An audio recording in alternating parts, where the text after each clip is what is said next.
Welcome to another movie plot and enjoy the memories. It begins in the year 2174 with an overpopulated world on the edge of collapse.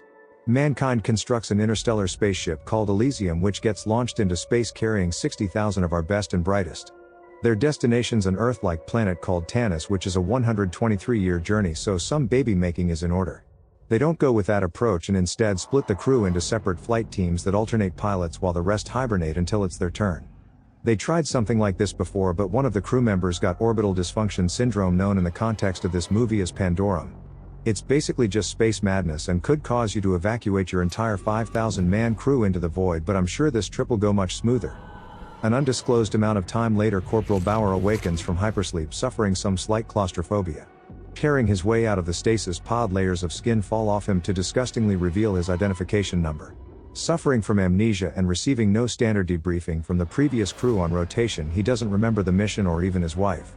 Unable to get out of the lower section of the ship, he tries to wake the lieutenant, but is unable to gain access to his impenetrable pod. Only once the corporal's clean-shaven does a power surge spit him out, as we can only have one cast member with a beard in this film. Lieutenant Payton also suffers from amnesia but can remember enough basic duties to know that they're both part of the 5th flight crew. Elysium's unstable nuclear reactor prevents the doors from opening, so Payton sends the corporal into the vents to try find the previous flight crew.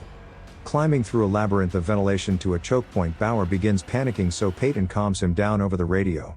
So calm in fact that the corporal just falls down a shaft and lands face first on a grate, nearly breaking his neck in his serenity. Kinda like his predecessor Cooper did, leading him to decompose ironically right next to an escape hatch. Bauer gets out but realizes that he's lost communication with Payton and must search through the ship's dark corridors without a guide. He encounters a survivor trying to open a door, but she takes off running right past a gutted man strung up by the neck. Nadia lies in wait, then attempts to steal the new guy's stuff, but suddenly hears the locals coming and disappears. The hanging man gets dragged up and devoured, so a terrified Bauer runs away and hides in the vent with his buddy Cooper. He witnesses a tribe of pasty humanoid hunters wearing metal armor and scrounging for food with their primitive weapons. One locates the corporal, but it isn't the most intelligent creature and drags away Cooper's corpse like it just killed the person they were chasing. Reconnecting with Payton on the radio, their memories start to return and they now know that their trip was a one-way ticket.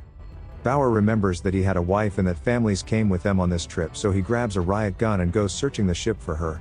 In a spot of deja vu, he finds another man hanging by his neck, but this one hasn't been gutted yet, so he cuts him down. Shepard's from Flight Crew 6 and seems to know a little bit more about the situation as he covers himself in oil to mask his scent. He refuses to acknowledge any chain of command and flees the moment the creature's blue lights approach. Bauer must select the better hiding spot because despite the oil bath, hunters find Shepard and string him back up. When Bauer tries to take out the noseless leader, his shots impeded, drawing attention from hunters that have begun to feed on Shepard. They chase him into their trap, but another survivor with a dark hooded cloak swoops in and saves him like some kind of space Batman. He introduces himself as Manh, or at least he would if the agricultural worker could speak any English. Bauer explains that his mission is to reach the reactor and restore power, telling the gardener to remain here, but again no English. Meanwhile, Payton grows anxious as he hears hunters closing in on the control room and gets a nosebleed from the stress. Ready to kill whatever comes through, it's just a slime-covered crew member that was shown on the bridge in the beginning of the movie. His name is Gallo and was part of Flight Team 4, but says that they suffered from Pandorum, so he was forced to kill them in self-defense. When Bauer passes through a living quarters module that backs into a warehouse full of supplies, he's attacked by Nadia again. She almost kills him despite only wanting to take his shoes, but Manh shows up and lays a beatdown on the barefoot woman. Before she receives the pointy end of his shaft, Bauer fires off a round and convinces them to work together as it's kinda needed. Nadia brings them to her hideout where Bauer defends them from charging hunters with his wrist rocket, and they barely make it inside. The chamber contains the ship's genetic vault, as we learn that Nadia was a biologist who has been surviving here for months protecting Earth's DNA. They ascend to the civilian stasis pods, but most are empty because this is the hunting grounds and people get taken right as they wake up. Suddenly Bauer and Nadia fall down a grate into a pool of blood and must keep quiet while a hunting party moves through the area searching for their next meal. Bauer quietly climbs out behind them first when one notices him and attacks, but is way stronger than a human, so takes all of them to assist. Manh comes in with a blade to the side of the creature's head, but it still requires the whole group repeatedly stabbing until it's finally dead. Noseless watches the trio from the shadows and signals to his boys to chase them, but they rather just eat their own dead.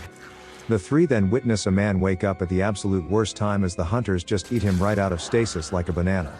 Bauer, Nadia and Manh hide inside the nearest chamber and seal the door shut but find themselves captured by a fidgety hermit named Leland. He says that he survived here for years eating moss off the wall, and Nadia gives her theory that the hunters are all mutated passengers. She reveals that all the crew were given an enzyme to accelerate evolution once they reached Tanis, but clearly something went wrong then. Meanwhile, Gallo tells Payton that his crew were the first ones to learn that Earth was destroyed and they're all that's left of humanity. That makes it seem a bit more likely that his crew went crazy, but Leland tells the story of what happened after Earth's destruction a little differently, specifically through his drawings in Greece. Simply put, Gallo was the one who went mad, killing his entire crew, go figure, but then began waking up other passengers to play sadistic games. His Pandorum spread to the rest of the survivors, leading to them performing similar atrocities to the present-day hunters. Once he had cultivated a tribe of savages, Gallo went back into hypersleep while everybody else evolved into a new species. I tend to believe Crazy Moss Man over the decorated crew member, even if Leland does gas the group, hang them upside down and intend to eat them. He stabs Nadia, as she's as good a place to start as any, I suppose, when Bauer convinces Leland that the reactor must be restarted or they all die. This silver-tongued devil does it again as Leland cuts them down but uses Bauer's weapon to lead the way. They soon come across a 3-foot hunter and Nadia's like, no, don't kill it, he's just a child, but the little creature goes and gets Daddy. Fleeing to a part of the ship that holds stasis pods for family members, Bauer finds an empty one that would have contained Payton's wife. Fortunately, he remembers that his wife left him, which is why he signed up on the mission in the first place, so she's already dead along with Earth. The group finally reach the reactor and Bauer crosses a catwalk to it but finds that all of the hunters gather to sleep beneath it.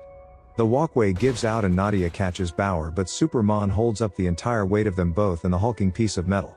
Bauer falls down to where the creatures sleep, allowing Nadia to cross to the reactor and relieving some strain on Manh, but he's now stuck like that.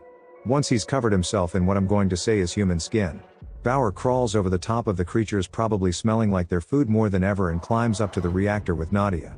That's when Leland drops his light, waking up the sleeping hunters, but he doesn't seem very regretful and just scurries away. Manh drops the catwalk, crushing a few hunters, then draws the rest of their attention away from Bauer, as I'm telling you, this is the real hero. He manages to give them the slip except for Shovelface, who accepts his challenge of a fair fight and even gives him a weapon. Despite that charitable act, impaling the creature with the spear doesn't really do anything and Manh gets thrown around by the hunter's leader. When it tries to take a bite out of Man's rib while still attached to his body, he uses one of the creature's own bedazzlings to impale it in the neck.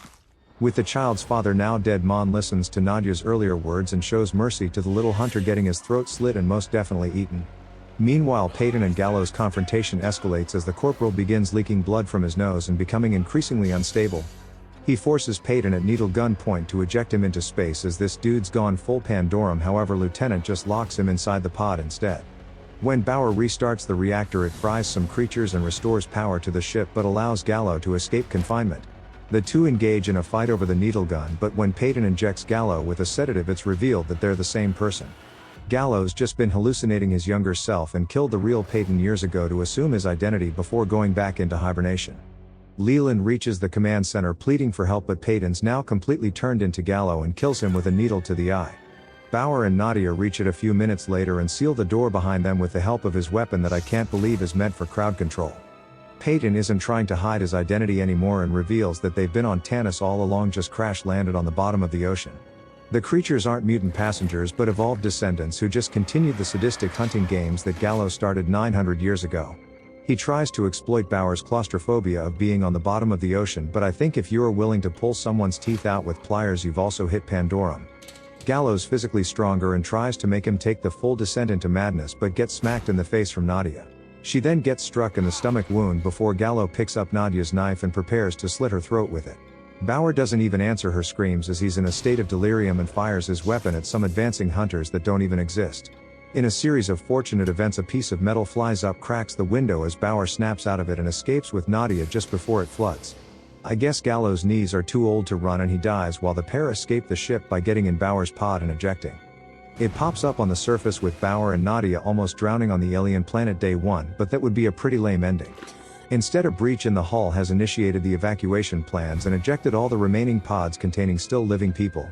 There are 1,213 of them that the hunters had still yet to feed on, as indicated by the giant floating letters in space. And the movie ends.